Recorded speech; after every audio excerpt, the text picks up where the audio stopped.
Okay, so in this class, we will look into the three-sector economy. That is an important topic of A2 economics, macroeconomics. Three-sector economy is a type of economy in which there are three economic agents. ठीक है, three sector को three sector बोलते भी इसीलिए हैं क्योंकि इसके अंदर तीन इकोनॉमिक एजेंट्स या तीन इकोनॉमिक एक्टर्स होते हैं. So what are those three economic actors? उसमें एक हमारे पास आ जाते हैं हाउस होल्ड्स, एक हमारे पास आ जाती हैं फर्म्स और एक हमारे पास आ जाती है गवर्नमेंट. सो ये तीन इकोनॉमिक एक्टर्स होते हैं इसके अंदर. और थ्री सेक्टर इकोनॉमी में हमारे पास जो टोटल नेशनल इनकम होती है that is Y is equal to C plus I plus G. So two sector economy में आपको याद होगा हमने जस्ट लिखा था Y is equal to C plus I. ये मैंने आई लिखा है. C stand for consumption, I for investment और यहाँ पे जी जो है that is for government spending. So additional component हमारे पास एक और आ गया दैट इज गवर्नमेंट एक्सपेंडिचर. तो सबसे पहले हम इसको देख लेते हैं कि गवर्नमेंट एक्सपेंडिचर होते क्या हैं. सो गवर्नमेंट एक्सपेंडिचर, क्योंकि ये दो पार्ट्स तो कंजम्पशन और इन्वेस्टमेंट तो हम ऑलरेडी पढ़ चुके हैं इससे प्रीवियस क्लास में, आप लोग देख सकते हैं उसको. और गवर्नमेंट एक्सपेंडिचर अब हम देखेंगे. सो गवर्नमेंट एक्सपेंडिचर हमारे पास दो तरह के होते हैं. Government expenditure, one is called current expenditure and the other one is called capital expenditure. So current expenditure and capital expenditure, these are two different types of expenditure that are incurred by the government. अब ये current expenditure क्या होते हैं? Current expenditure government के routine के खर्चे होते हैं जो गवर्नमेंट डेली बेसिस या मंथली बेसिस पे कर रही होती है. जैसे गवर्नमेंट सैलरीज पे करती है अपने गवर्नमेंट स्टाफ को, जैसे गवर्नमेंट रिपेयर एंड मेंटेनेंस करती है पब्लिक एंड मैरिड गुड्स की. तो ये करंट एक्सपेंडिचर कहलाते हैं. देन कैपिटल एक्सपेंडिचर क्या होंगे? Capital expenditure long term projects पे होते हैं.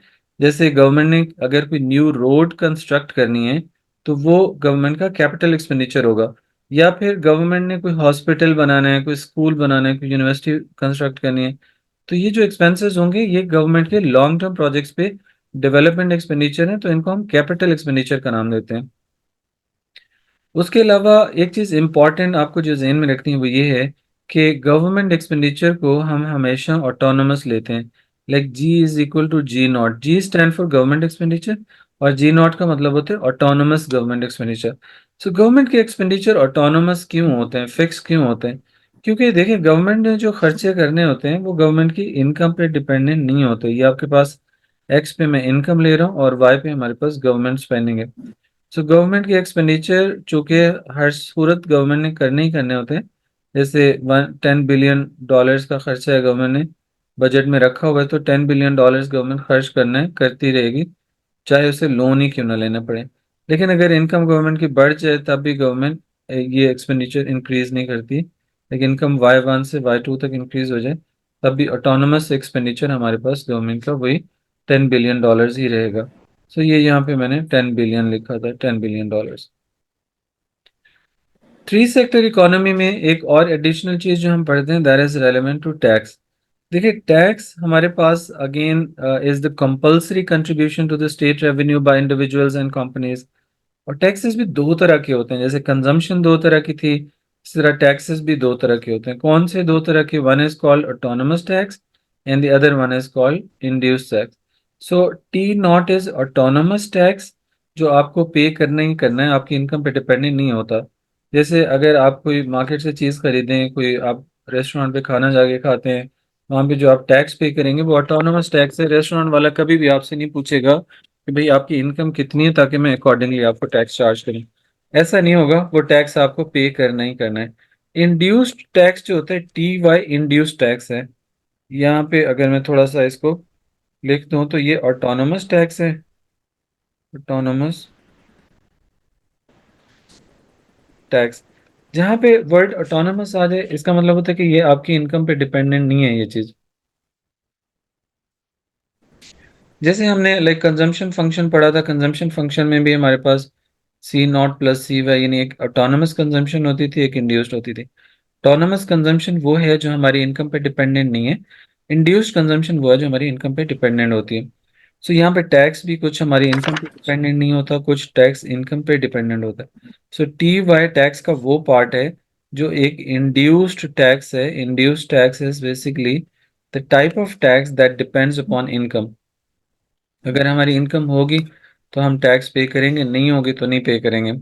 सो इसी तरह से लाइक ये जो टैक्स फंक्शन में स्मॉल टी है, इसको अगर हम देखेंगे खाली टी को, तो ये मार्जिनल प्रोपेंसिटी टू टैक्स कहलाता है। ठीक है, आगे जाके इसके बारे में भी हम देख रहे होंगे। So average propensity to tax is the next thing, next concept relevant to taxes. Average propensity to tax is the ratio between tax and income. So ratio की जब हम मैथ में बात करते हैं, तो रेशो का मतलब होता है ratio between tax and income का टी ओवर वाई, इसको हम लिख सकते हैं। अगर हम इसको लाइक टी जो है, इसको इसके complete function T naught plus T Y के साथ रिप्लेस करें, तो ये हमारे पास हो जाएगा T naught plus T Y और डिवाइडेड बाय वाई। सो ये वाला जो y है, ये यहाँ पे आ जाएगा हमारे पास। सो फर्दर इसको अगर ट्रांसलेट करें तो T naught over y plus T Y over Y हम इसको कर देंगे। सो ये वाई वाई से कैंसिल आउट हो सकता है। एवरेज प्रोपेंसिटी टू टैक्स हमारे पास फाइनली आ जाएगा T naught over Y plus small T. ठीक है, so tax, average propensity to tax, इस तरह से आप फाइनली ट्रांसलेट कर सकते हैं इसको।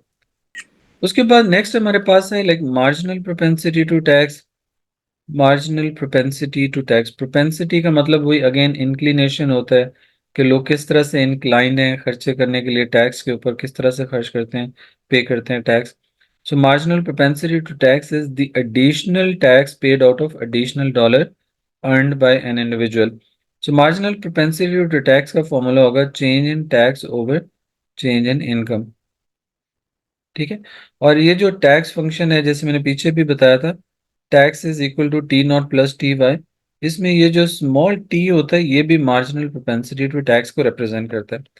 टी वाई अगर कंप्लीट देखेंगे तो ये इंड्यूस्ड टैक्स होता है, लेकिन खाली टी वैल्यू टी को देखेंगे तो ये हमारे पास ऑटोनोमस टैक्स होता है।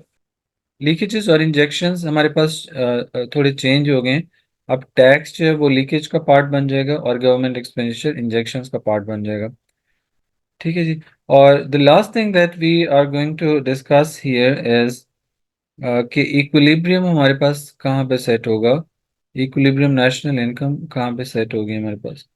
सो equilibrium national income takes place at a point where C is equal to C plus, sorry where Y is equal to, यानी income is equal to C plus I plus G. तो इस चीज़ के equal होगा। और अब हम एक छोटी सी लाइक एग्जांपल भी ले लेते हैं, न्यूमेरिकल एग्जांपल। उसके अंदर हम देख लेते हैं कि हमारे पास अगर कंजम्पशन की वैल्यू एग्जामिनर हमें दे देता है 30 + 0.8 वाई, लेट्स से 30 + 0.8 वाई, और इन्वेस्टमेंट की वैल्यू वो दे देता है हमें 50, लेट्स अज्यूम। और गवर्नमेंट एक्सपेंडिचर यहाँ पे कोई नहीं है, लेट्स अज्यूम के गवर्नमेंट एक्सपेंडिचर जीरो है, गवर्नमेंट की इंटरवेंशन नहीं है, तो इक्विलिब्रियम नेशनल इनकम कितनी बनेगी हमारे पास।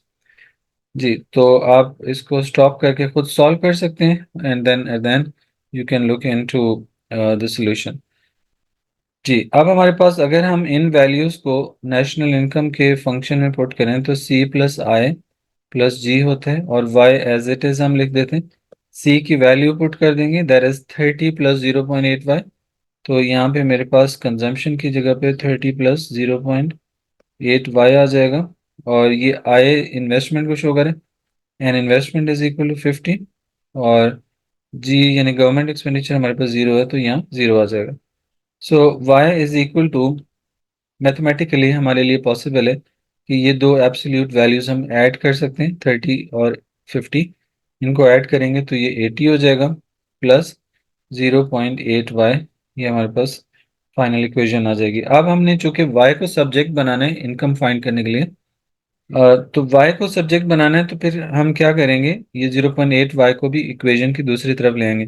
सो y minus 0.8 Y will give us 80।